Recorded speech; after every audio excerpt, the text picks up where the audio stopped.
윤석열 후보, 최재형 후보 그리고 홍준표, 유승민 후보가 이제 서로 이제 맞서는 형국인데 역선택 그 방지 조항 때문 아니겠습니까? 네. 이거 어떻게 풀리겠습니까? 뭐 룰 갖고 싸우는 거는 뭐 어느 선거에서나 있는 일이기 때문에 저는 뭐 특별한 상황으로 보진 않습니다. 다만 이제 이 사안에 대해 가지고 경선준비위원회가 기결정한 사안이 있는데 이게 대해 변경을 이제 가하는 것이기 때문에 평소보다 이제 조금 더 논란이 가중된 것 같다 이런 생각을 하긴 합니다. 예, 이게 최고위원회에서도 이미 추인한 거다 이렇게 보면 맞습니까? 뭐 제가 최고위원회 회의를 주재하는 의장이기 때문에 이건 제가 기억을 하는데 경선준비위원회에 안을 어쨌든 그 안에는 보면 경선 일정도 있고요. 그리고 경선 때 토론을 몇 번 하겠다 이런 것도 있고요. 그리고 여러 가지 그 경선준비위원회가 마련한 안들이 있습니다. 이것을 저희가 속된 말로 통으로 추인한 것이거든요. 그리고 당연히 그 안에 그런 어떤 그 당시 역선택 룰이라고 소위 이야기되는 지지층 배제 조사냐, 지지층만 포함시킨 조사냐 아니면 나머지 다 포함하는 조사냐 이 부분에 대한 것도 들어있었다고 저는 명시적으로 기억합니다. 그런데 이 부분에 대해서 아무래도 현장에 배석하시지 않았던 분들은 제 생각엔 좀 다른 이해를 하고 계신 것 같은데 또 그런데 여기서 알아야 될 것은 경선준비위원회 원안이 통과된 것도 맞고요. 다만 선거관리위원회가 이것을 수정할 수 있는 권한이 있는 것도 맞습니다. 그렇기 때문에 아마 정홍원 그 위원장께서 말씀하신 것은 그런 수정의 권한이 본인에게 있다 정도로 이해하면 되지 뭐 이걸 뭐 다 들어붙겠다 이런 건 아닌 걸로 봅니다. 알겠습니다. 자. 그러면은 또 이런 의심들을 또 얘기합니다. 그 이제 윤 전 총장을 정홍원 위원장이 이미 만났으니까 돕겠다는 거 아니냐. 또 그런 식으로 그런 방향으로 또 룰을 수정하는 거 아니냐 이런 의심을 하지 않습니까? 정황상 그럴 만한 그 소지가 있습니까? 사람들은 사실 본인이 어떤 복장을 하고 있냐에 따라 가지고 행동하는 양식이 달라지기도 합니다. 뭐 장사하시는 분이 평소에는 깍듯하게 이렇게 장사하시다가도 뭐 예비군복을 입으면 약간 자세가 달라지고 이런 경우 있거든요. 그런 것처럼 저는 그 정홍원 총리께서도 밖에서 언론과 인터뷰를 편하게 하실 때 예를 들어서 뭐 윤석열, 김동연, 최재형 후보 등 같은 분들이 뭐 잘 됐으면 좋겠다는 취지로 말씀하실 수는 있겠지만은 이분은 법률가 출신이고 뭐 총리까지 지내시는 원로기 때문에 본인이 그 선거관리위원장이라는 중책을 맡았을 때는 직무 수행에 있어가지고는 전혀 어떤 편중함을 보이지 않을 것이다라는 확신이 있었기 때문에 제가 이제 선임하게 된 것이거든요. 아니 저도 당대표 되기 전에 유튜브 방송 가서 말하고 이런 것들 이렇게 했더니면은 그거 갖고 당대표 되고 나서 공격했지만 제가 실질적으로 당대표 되고 나서 편향성 있는 행보를 보인 적이 없거든요. 인사나 아니면 여러 가지 선거 관리에 있어가지고 그렇기 때문에 이거는 아마 그 해놓은 말이 있어서 당하는 겁니다. 특정 어떤 특정 그 분들의 특정 집단 같은 경우에는 이준석을 공격할 때는 과거 발언 끄집어내서 공격하고 지금 또 정홍원 총리에 대해 가지고는 과거 발언에 대해 관대해지고 이런 그냥 이중잣대가 동작하고 있는 것이지 저는 원래 그런데 저는 오히려 제가 그걸 겪었기 때문에 저 같은 경우에는 정홍원 총리에 대한 어떤 그 불공정성 시비 같은 경우에는 제가 알고 있는 원로 정홍원 총리시라면은 전혀 그 공정성에 문제될 일 하지 않으실 것이다 생각합니다. 그렇군요. 그러면 저희 유 전 의원하고 홍준표 의원이 정 위원장 사퇴하라고 하는데 이건 좀 지나치다 이렇게 생각하시는군요. 아니 저한테도 사퇴하라고 했잖아요. 그렇죠. 그러니까 그거 했던 분들이 뭐 이번엔 또 다른 얘기하실 것 같지만은 저는 공정성 시비라는 거는 매양 있을 수 있는 것이지만 아직까지 정홍원 총리의 행동에서는 공정성에 위배될 만한 것이 없다 이렇게 봅니다. 알겠습니다. 그나저나 또 윤석열 후보가 홍준표 의원 발언을 좀 문제 삼았습니다. 그 사형 집행하겠다.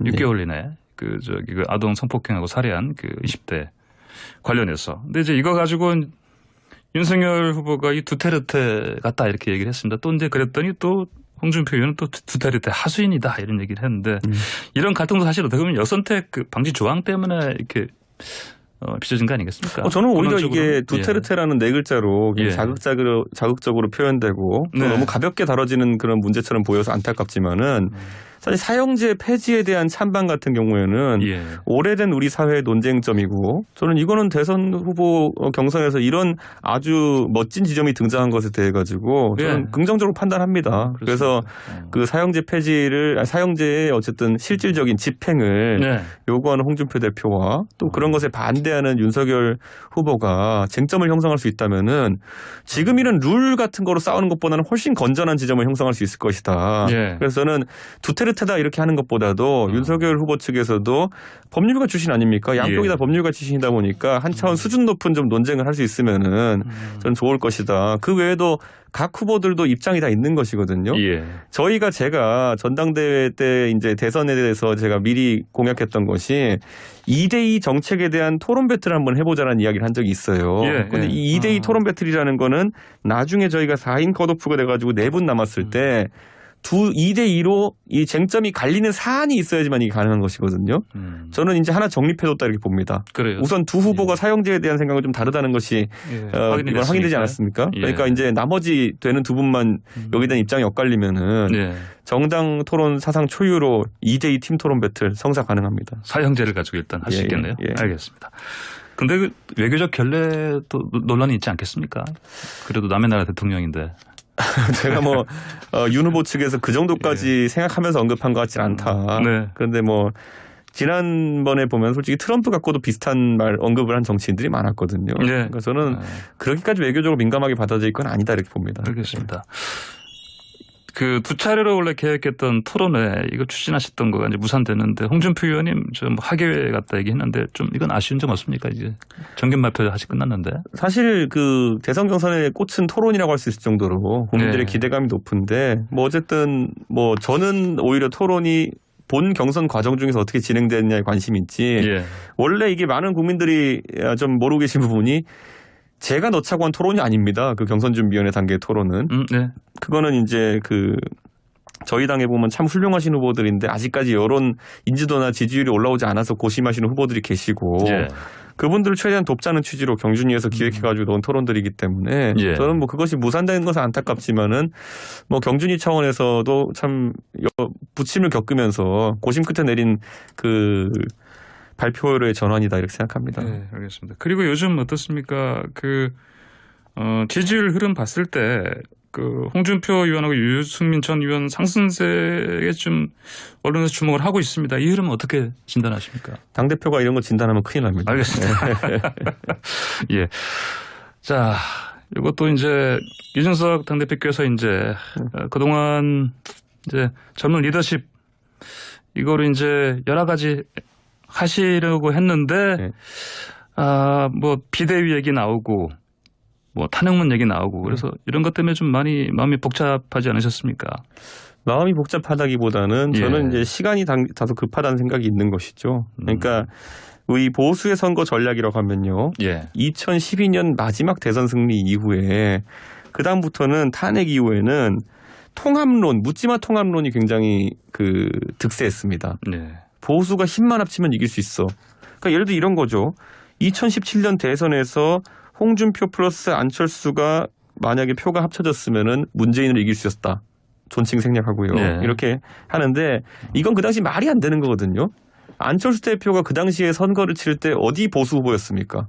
중도 또는 중도 진보 후보 정도로 인식되고 있었던 후보거든요. 예. 그러니까 산술적으로 그 표가 합쳐지지도 않거니와 그런 생각을 가지고 계속 이제 통합하면 이긴다라는 말만 계속 하고 있는 거거든요.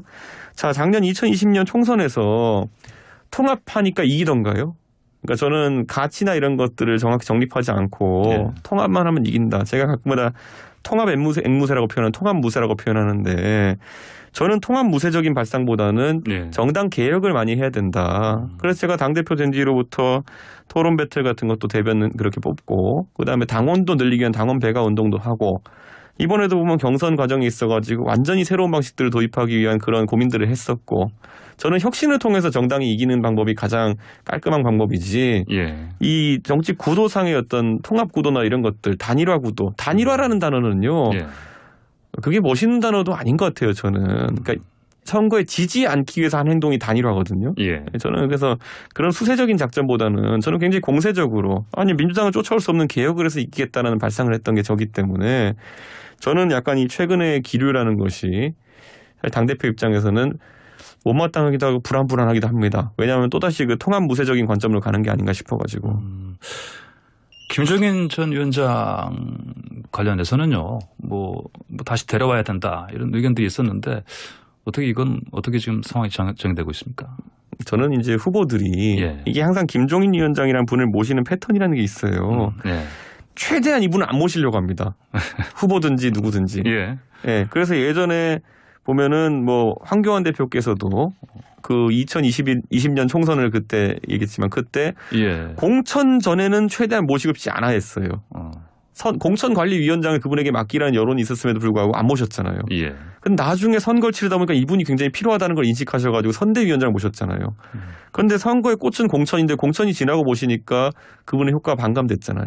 그러니까 저는 이번에도 마찬가지지만은 김종인 위원장이 최대한 나중에 와서 기술적인 요소만 발휘하길 바라는 분들이 있을 것이고 예. 김종인 처음부터 참여해가지고 메시지나 아니면 정책 면에서도 큰 물꼬를 터주시길 기대하는 분이 있을 겁니다. 저는 아마 최근에 그 후보들이나 이런 분들이 좀 곤란함을 겪고 있는 분들이 있다면은 아마 예. 이분을 영입하기 위한 좀 더 빠른 행보들을 하지 않을까 그런 생각을 하게 됩니다. 알겠습니다. 자, 지금 문재인 대통령과 당대표 되신 다음에 만나시는 거요. 뭐 영수회담이라든지 또는 뭐 이러면 이게 여야정 그 상설 협의라고 할 수 있을까요? 협의체요. 협의체요. 예. 협의체. 이게 이제는 원래 8월 15일 광복절 끝나고 지나고 좀 만나는 것 같더니 근데 좀 안 됐네요 보니까요. 저희 당과 민주당에서 이제 정책위 의장이 이제 각각 이것에 예. 이제 상담 또는 이제 회담 주체인데 네.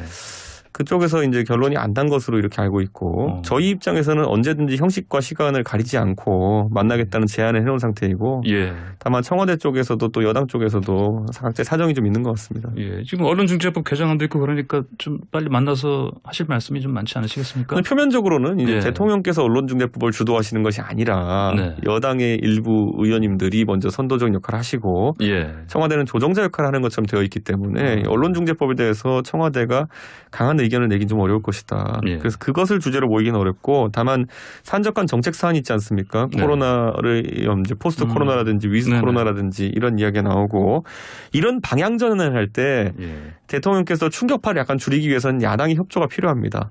예를 들어 예. 지금 부동산 정책 야당 협조 없이 갔다가 혼자 뒤집어섰죠. 여당과 청와대가. 그거 외에도 경제정책 이런 것들 야당 말 안 듣다가 혼자 뒤집어섰죠.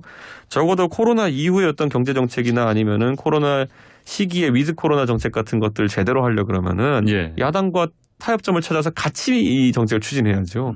그래서 아마 그런 부분은 좀 여야정 협의체에서 협의 가능하지 않나 이런 생각을 합니다. 예, 대통령 만나시면 여전히 그 코로나 방역 그 시스템 전환해야 된다 이 말씀하실 겁니까? 실제로 저는 정부 예. 측에서도 뭐 저희와 긴밀한 협의를 한 건 아니지만은 예. 뭐 어떤 다른 방역 시스템 그 평가 체제를 기획하는 등 이런 예. 것들이 차근차근 준비되고 있다고 저는 믿고 싶습니다. 그래서 예. 제가 뭐 가서 야당 대표로서 기분 내려면 가가지고 백신 어디 있습니까부터 막 할 수 있지만은 예. 그런 것보다는 코로나 시기에 어떻게 이제 경제를 전환하고 예. 같이 잘 살아갈 수 있을지 이런 것들은 제가 당연히 협력적인 관계를 구축하면서 논의하겠습니다. 알겠습니다.